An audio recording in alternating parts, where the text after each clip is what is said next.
E aí, Ufulândia? No Comunica de hoje, nós vamos falar de uma das ferramentas mais importantes e que garante o acesso a uma educação de qualidade a muitos universitários.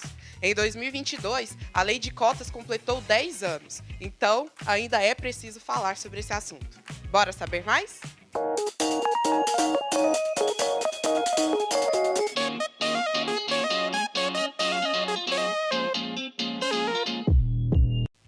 É isso aí, Brenda. Lá no dia 29 de agosto, a Lei de Cotas teve o seu 10º aniversário. E por isso, nossos convidados de hoje vêm falar desse tema tão importante.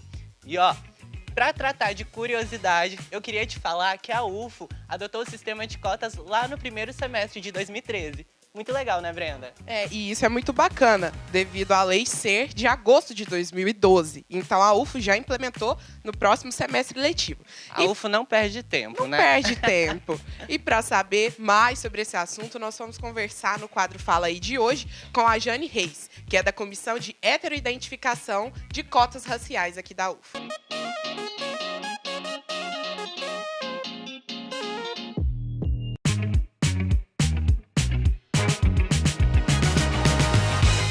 Fala, Fulândia, tudo certo com vocês? Hoje eu tô com a Jane. Ela é coordenadora da Comissão de Heteroidentificação. E Jane, conta aqui pra gente um pouco sobre como funciona, qual a importância dessa comissão dentro da universidade e se há fraudes aí. Ok, olá, Ufulândia. Sobre as comissões de heteroidentificação, elas são mecanismos complementares à autodeclaração de candidatos pretos e pardos. E daí a importância, porque a política de cotas ela é uma política pública e ela precisa de acompanhamento. E a forma da gente acompanhar e garantir que o público-alvo de direito, que os candidatos que se autodeclaram pretos ou pardos, de haver, né, uma investigação para confirmar ou não, deferir ou indeferir essas autodeclarações. Porque nós temos sim um histórico de denúncias, né, de ocupação indevida de vagas destinadas às cotas raciais e daí a importância das comissões de heteroidentificação. Jane, a gente tem aí os traços negroides. Eles são importantes para isso ou basta você ter algum parente preto ou pardo? Conta aí pra gente. Sobre isso, é uma questão muito importante para as pessoas que se autodeclaram entender que a política de cotas ela é para quem tem características fenotípicas ou os traços físicos e que critérios de ascendência de pai, mãe, avós, ele não é levado em consideração para a heteroidentificação. E aí nesse sentido a pessoa ela precisa ter características fenotípicas ou físicas próprias da raça negra. E o que acontece? As pessoas pretas, geralmente, elas possuem todas as características. E as pessoas pardas não necessariamente todas, mas que em conjunto elas fazem com que essa pessoa ela tenha essas características que são da raça negra. Uma pergunta, a gente está passando aí pelos 10 anos da Lei de Cotas. O que mudou para essa população em quesito educacional? Em quesito educacional, em quesito de acesso, ela é muito importante, porque hoje a própria estrutura socioeconômica da população do nosso país, ela coloca os negros e negras às margens do sistema. Então, o que a gente muito discute é o seguinte: as pessoas negras elas estão protagonizando o mapa da violência no nosso país, não estão ocupando banco de escola, banco de universidade. E aí quando a gente tem a lei de cotas e as políticas afirmativas dentro da universidade que garantem essas cotas, nós estamos também garantindo o acesso, a inclusão de pessoas pretas, pardas, indígenas, pessoas com deficiência dentro da nossa universidade e também nos editais de permanência, que a Universidade Federal de Uberlândia hoje ela já acumula isso também, né? As cotas não são apenas no ingresso. E aí, nesse sentido, o que é importante colocar é que essas pessoas negras são aquelas que possuem textura de cabelo crespa, a tonalidade de pele escura, os traços faciais negroides, que são o nariz de base alargada e os lábios sobressalente e muitas vezes com pigmentação mais escurecida, mais arroxeada. Então, em termos básicos, né, e resumidos, para que as pessoas possam entender, para que o Ufulândia tenha compreensão, são essas. Muito obrigado, Jana. E eu sou Edivaldo Carvalho e é com vocês aí no estúdio.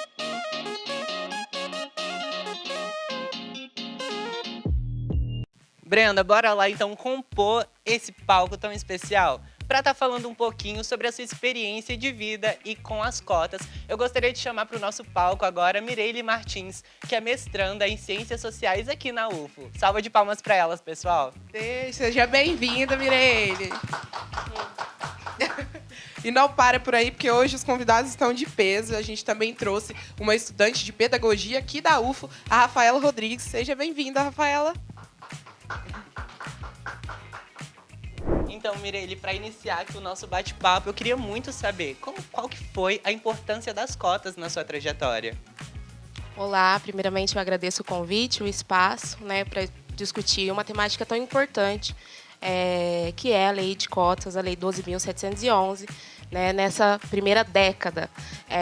As cotas raciais foram muito importantes na minha trajetória acadêmica, né, uma vez que eu ingressei na universidade com 17 anos pelo sistema de cotas raciais.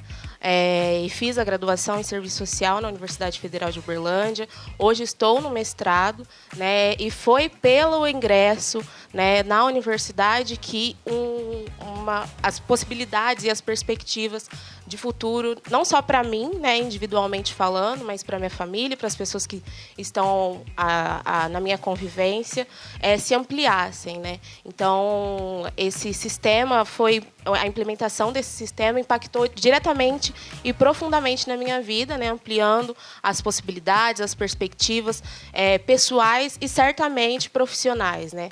Hoje eu estou no mestrado e a continuidade na inserção na pós-graduação, ela se dá pelo ingresso na graduação, né? Então, foi de extrema importância para que eu estivesse aqui hoje, né, na pós-graduação também. Pois é muito importante para mim também. Tenho certeza que também não é diferente para a Rafaela.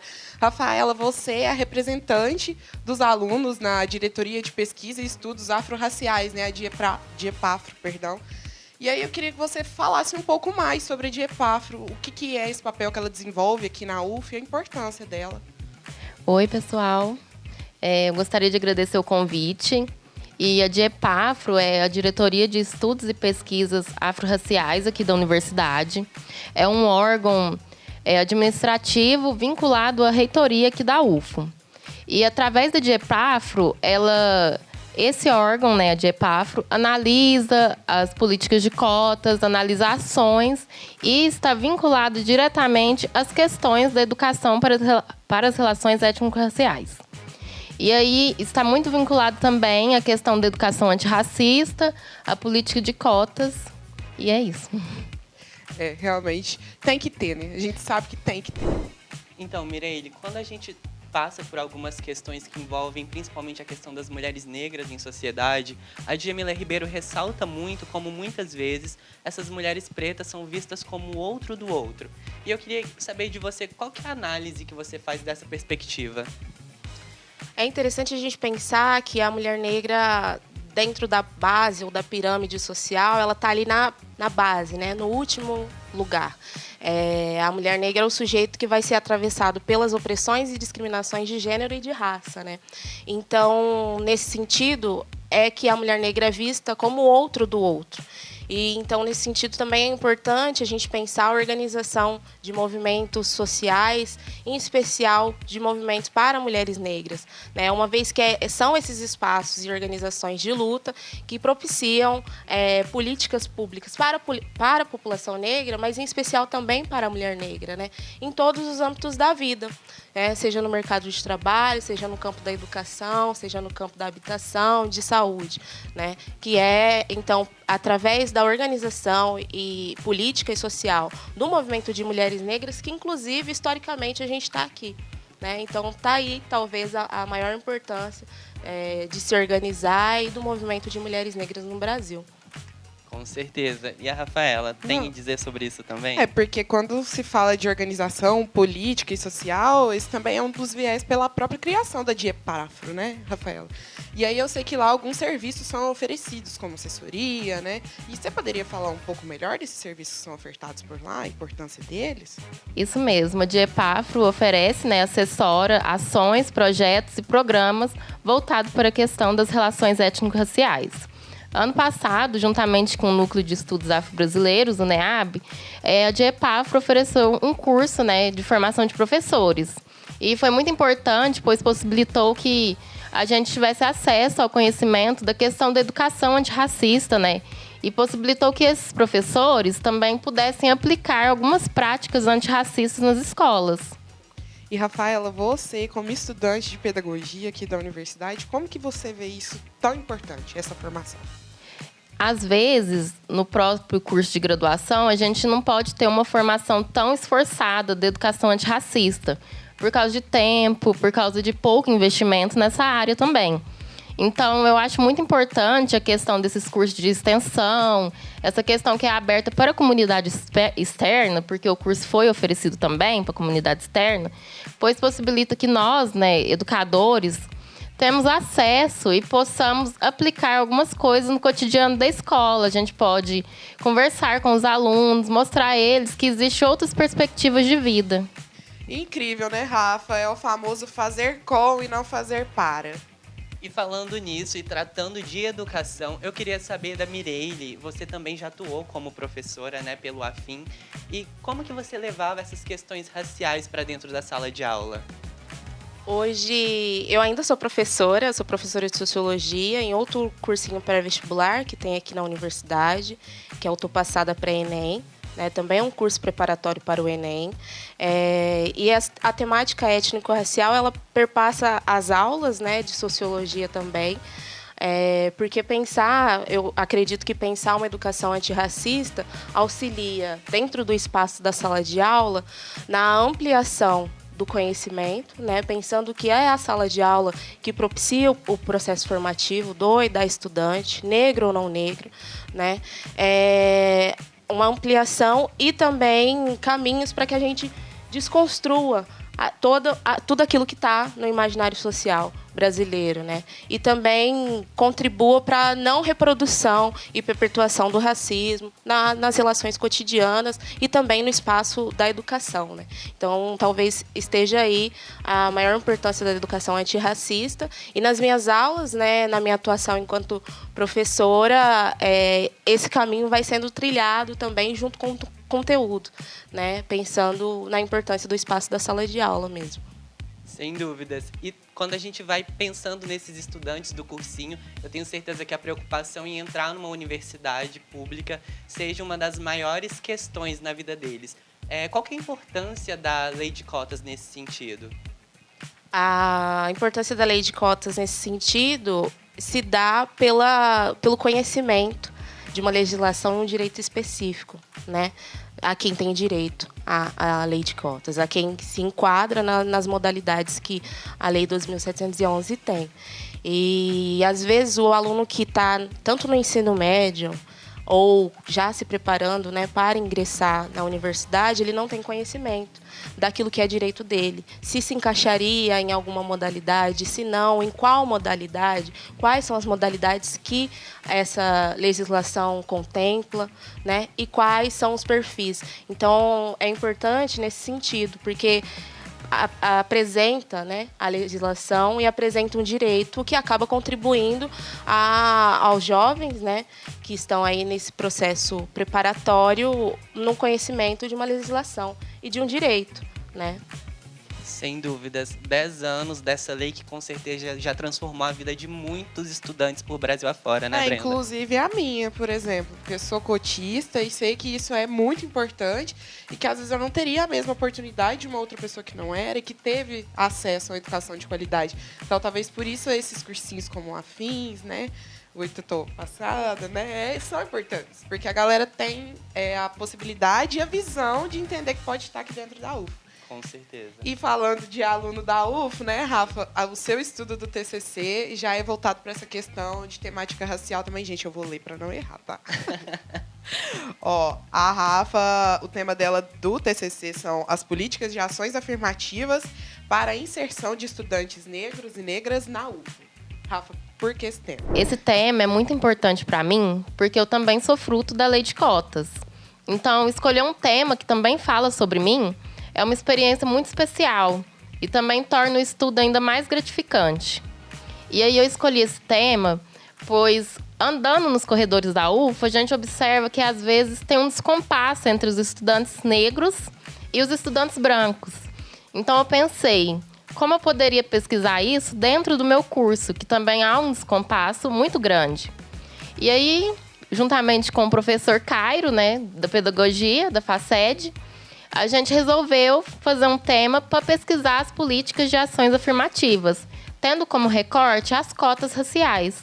E aí a gente pretende mapear, né, quem são os estudantes, o perfil étnico-racial do curso de pedagogia, para perceber se, após a lei de cotas, possibilitou o aumento ou a diminuição desses alunos aqui na universidade. Eu não sei se é curiosidade, mas em 2018 ultrapassou-se o número de pessoas pretas e pardas nas universidades em relação às brancas. Mas é um cenário que a gente não consegue identificar, às vezes andando pelos próprios corredores da UF, eu tenho certeza que também de outras universidades. Qual a visão de vocês sobre isso? Brenda, eu acho que é interessante essa pesquisa do IBGE de 2018, porque faz a gente pensar, inclusive agora, nesses 10 anos, em qual é o balanceamento que a gente faz da lei de cotas, né? Porque a lei de cotas, ela possibilita o ingresso, né? E aí eu acho que tem que pensar, eu acho que o maior desafio hoje da universidade é pensar a permanência desses alunos na universidade, porque não chega a ser 10% dos alunos que se formam. Então, os alunos estão ingressando, né? A lei de cotas está funcionando. Mas, por outro lado, a gente tem aí algumas demandas, quais a gente vai ter que pensar, quais a gente vai ter que se debruçar no campo da pesquisa também, para pensar como que esses alunos permaneçam na universidade, né? E que a evasão seja menor. Porque os alunos estão ingressando, isso é um fato, né? Interessante, histórico, né? Mas os alunos não estão concluindo. Então, eu acho que um dos nossos desafios maiores, agora no balanceamento de 10 anos da lei de cotas, é pensar a permanência e pensar também quais são os caminhos que a gente faz para construir o sentimento de pertencimento desse aluno dentro da universidade. Uma universidade que não foi feita e nem pensada para esses corpos, né? Então, esse é um desafio maior. E esse desafio se dá e caminha pela pesquisa da Rafaela. Na minha graduação eu fiz o TCC também pensando a questão étnico-racial, mas voltada especificamente para o currículo de serviço social. E aí é importante esses caminhos porque a gente vai contribuindo com o avanço da universidade, né? Não só na ampliação da temática étnico-racial, de certa maneira da educação antirracista sendo discutida no espaço e que antes não havia nem sido pensada ou tampouco havia sido pensada, mas contribui também para a modificação desse espaço e para a modificação do currículo, né? Então, certamente, eu acho que pensar o ingresso é interessante, mas pensar a permanência é um desafio que a gente vai ter que ver quais os caminhos que a gente vai driblar agora, né, daqui para frente. É realmente diferente. E, Rafa, como que foi esse processo para você? Porque eu sei que você tem uma filha, né? Então, essa questão da permanência ela é ainda mais forte para você, né? Eu entrei na universidade com 17 anos e eu estava grávida. Eu entrei em 2020, Mas a gente ficou apenas um mês nada, né, gente? Uma semana. Foi. E aí a Só um gente... gostinho Teve da só um UFO. gostinho. Só um da gostinho. UFO. E a gente nunca mais voltou. E aí eu continuei estudando online, porque para mim foi mais fácil também, porque eu estava em casa, eu não quis parar, eu não ia parar. Eu sei que a universidade é muito importante para mim, eu preciso ter esse acesso ao conhecimento da universidade. E eu continuei. E agora que voltou às aulas presenciais, acho que foi em maio, né, desse ano, eu procurei uma creche pública e a minha filha fica na creche. Ela fica em período integral, porque ela tem só 2 anos. Só que estou aí, conseguindo. Só que não é muito fácil para muitas pessoas. A gente sabe que muita gente não tem rede de apoio. E o próprio curso, às vezes, não oferece uma perspectiva de que a gente pode continuar aqui.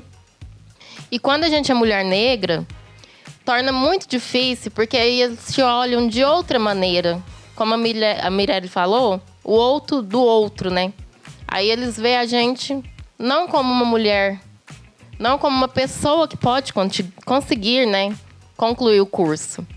E essa questão da permanência é muito importante, não apenas como uma questão financeira, uma questão de rede de apoio para os estudantes, apoiar eles, nem que seja na questão pedagógica, porque a gente percebe que muitos estudantes têm dificuldade de continuar por causa de trabalhos excessivos, uma jornada de trabalho em casa, muito desgastante mesmo. A questão da permanência também, como a Mirelle falou, perpassa muito a questão do pertencimento. A gente percebe, às vezes, que não era para a gente estar aqui, mas a gente tem que pensar que aqui é o nosso lugar. Aqui é um lugar para a gente, que a gente tem que ficar aqui. E aí torna muito importante a questão das cotas. E a própria DIEPAFRO e o NEAB nessa questão, porque eles se tornam uns organismos que podem possibilitar a gente o reconhecimento de tudo que a gente tem aqui e que aqui é um lugar para a gente, né? E quando a gente entra nas redes sociais, né, Brenda, a gente observa o quanto as pessoas tentam desmerecer leis como essa. A gente vê o pessoal falando assim, quem utiliza a lei de cotas está tomando a vaga de outras pessoas. E eu queria muito saber de vocês como que a gente pode combater discursos como esse. O combate desses discursos, né, de senso comum, se dá pelo conhecimento. Eu acho que as pessoas elas precisam... Há várias coisas para pensar aí, né? A partir desses discursos do senso comum. Eu acho que a gente precisa pensar que hoje a gente comemora os 10 anos da lei de cotas, mas que esse é um debate. A professora Márcia Lima, que é da USP, socióloga, ela fez um balanceamento sobre os 10 anos da lei de cotas, e um comentário que ela faz é que em 2002, mesmo quando a lei de cotas estava sendo discutida, né, houve um grande receio e mais que receios, né, houve grandes receios e impasses. Grandes receios e impasses sobre essa lei de cotas, sobre o sistema de cotas, né? Porque mesmo dentro da universidade essa discussão também acontecia. E aí eu acho que uma das coisas que a gente tem que pensar é que o racismo ele estrutura as relações sociais, as relações sociais no Brasil, e ele contribui para a maneira com que a gente vai pensar, né? E a universidade ela não está fora da sociedade, né? Então as pessoas elas pensam a universidade como um espaço para um público específico, né? A gente tem que pensar que a universidade pública ela foi construída, ainda que pública, para um perfil específico que era a elite brasileira. Quem ocupava esse espaço de poder, porque a universidade é um espaço de poder, era a elite brasileira. Logo, não eram as pessoas pretas, não eram as pessoas pardas, tampouco as pessoas indígenas ou quilombolas. E a lei de cotas, ela contribui para que esse perfil e esse quadro se modifique, né? Então, por isso, tanto os discursos do senso comum. Eu acho que a importância e um caminho para combater esse discurso do senso comum de mas a lei de cotas retira a vaga, mas a lei de cotas não é justa, porque possibilita que o aluno ingresse na universidade por notas menores, ou todos os tipos de discurso que a gente já ouviu, né? A gente poderia pensar, todas as pessoas têm alguma fala que já ouviu sobre isso, ou que até mesmo já pensou sobre a lei de cotas a partir desse viés, né? Da negação da lei de cotas, ou a lei de cotas como uma migalha, ou como injusta, mas na verdade a lei de cotas é uma resposta de equidade a essa estrutura que não é igual, historicamente não é igual, né? Então eu acho que o caminho e a importância de se combater esse debate é por aí, conscientizando, falando do que é a lei de cotas, das modalidades que ela tem, né? A gente tem que pensar que tem a modalidade pela renda, né, em que é pela renda per capita de 1,5 salário mínimo, tem a modalidade específica para estudantes de escola pública. A gente tem que pensar que o estudante da escola pública ele também tem um perfil, no qual esse perfil ele tem raça, né? E tem a modalidade PPI, né, para estudantes pretos, pardos e indígenas, e PCD também. Então, a gente tem que pensar que essa legislação ela modifica e amplifica, né, amplia esse perfil que ingressa na universidade, que não vai ser mais somente a população branca. Então, é uma legislação que, historicamente, traz um campo de equidade, uma equidade que a gente não, nesse país tão desigual, não tinha no sistema educacional superior, né? Brenda, e olha só, no programa de hoje a gente estreia uma novidade muito interessante. Agora, quem vier até o Comunica e participar das nossas dinâmicas vai estar levando um prêmio muito especial para casa. Conta pra eles o que é. É um mimo, gente, tá? Só simbólico para quem vir participar aqui com a gente. Um copo, edição limitada especial do Comunica UF, né, Gabs? Com certeza. E as nossas convidadas de hoje, mais do que especiais, não poderiam sair daqui sem ganhar um também. Pois é, nada melhor do que duas mulheres pretas recebendo os primeiros mimos no Comunica, né, galera? É isso aí. E, meninas, muito obrigada pela participação. Vocês gostariam de falar alguma coisa antes da gente encerrar? A hora do merchan de É a hora do vocês. merchan, vendeu o peixe. Eu queria agradecer pelo convite. Eu acredito que esses espaços que ampliam, né, o diálogo sobre a questão racial é muito importante para a gente ter mais conhecimento sobre isso, falar mais sobre isso e, assim, possibilitar que outras pessoas, a não ser as pessoas da universidade, pessoas externas à universidade, tenham acesso a esse conhecimento. Como a Mirelle disse, desmistificar, né, mesmo as questões das leis de cotas e mostrar a importância dessa política para nós, né, nós estudantes negros que estamos aqui todos os dias estudando. Eu acho que eu quero agradecer o espaço, né? Dizer que espaços como esse para discutir uma política pública de direito, né? Acho que é importante a gente ressaltar que é uma política pública de direito, como a lei de cotas, são importantes dentro do espaço da universidade para que a gente amplie, né, as discussões, para que a gente reflita também sobre tal temática e também pense sobre as questões étnico-raciais, sobre a educação antirracista e também veja e conheça os espaços, né, que a universidade tem. A Rafaela comentou sobre a GEPAFRO, comentou sobre o NEAB, a gente tem o coletivo Yalodê GEPLAFRO também, né, que trabalha com pesquisa, com formação de pesquisadores, assim como temos outros coletivos na universidade também que estão aí com um compromisso, né, de trabalhar não só com as pesquisas, mas também com a extensão, né, com o ensino, com as questões das relações étnico-raciais. Então, eu agradeço muito, novamente, o convite, o espaço, e é isso.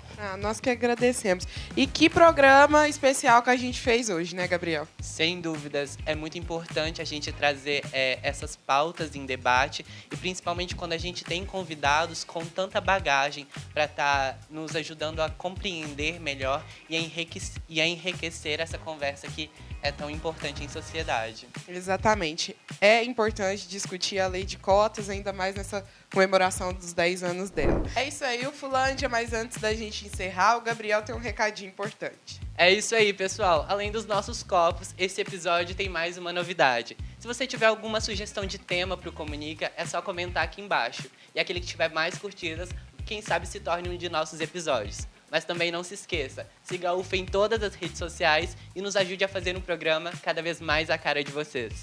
É isso aí. Se você quer participar aqui da nossa plateia, é simples, é só ir em uma das redes sociais da UFA, como o Instagram, por exemplo, que é @UFA_oficial, e tem um link lá na bio, onde vai te direcionar para fazer a inscrição, se você precisa de certificado também.